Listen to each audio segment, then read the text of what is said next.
ആ അത് ശരി ഉമ്മ പറഞ്ഞത്. നാത്തോൻ്റെ ഉമ്മ ഇവിടെ വരാതിരിക്കുന്ന ഏറ്റവും നല്ലത്. ഞങ്ങൾക്കൊക്കെ നാണക്കേടാ.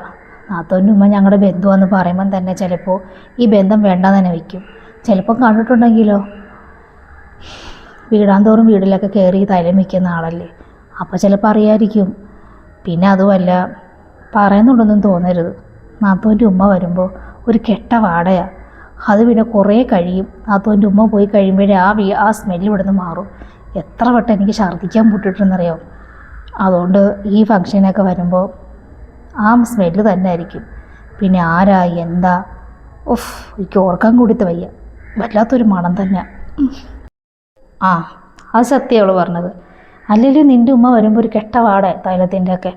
ആ ഫംഗ്ഷനിടയ്ക്കൊക്കെ വന്നാൽ പിന്നെ ഇതാരാണെന്ന് ചോദിക്കും. പിന്നെ പരിചയപ്പെടുത്തി കൊടുക്കണം. ആർക്കറിയാം നീ ആ ചെറുക്കൻ്റെ ഒക്കെ ബന്ധുക്കാരുടെ വീട്ടിലൊക്കെ കാണാം നിൻ്റെ ഉമ്മ തൈലം വയ്ക്കാനെങ്ങാനും പോയിട്ടുണ്ടോയെന്ന്. ഇപ്പോഴേ തുടക്കത്തിലെ ബന്ധുക്കാരാന്ന് പറയുന്നത് തന്നെ നാണക്കേടല്ലേ. കല്യാണം കഴിഞ്ഞ് കഴിയുമ്പോൾ എന്തെങ്കിലുമൊക്കെ പറയാമല്ലോ. ഇനി ഇത് കാണാം അവർ ആ ഒറ്റ കാരണത്താലും കാണാം എൻ്റെ മോടെ കല്യാണം മുടങ്ങിപ്പോയാൽ തീർന്നില്ലേ.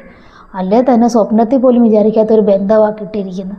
അത് നീ നിൻ്റെ തള്ളയും കാരണം എൻ്റെ മോടെ കല്യാണം മുടക്കല്ലേ. വിളിക്കാം, കല്യാണത്തിന് വിളിക്കാം. തലേന്ന് തന്നെ വരാൻ ഞാൻ പറഞ്ഞേക്കാം. തൽക്കാലം ഈ കാര്യം നിൻ്റെ തള്ളയോടത്ത് പറയാൻ വേണ്ട. ഈ ചടങ്ങിന് വിളിക്കൊന്നുമില്ല, കേട്ടല്ലോ.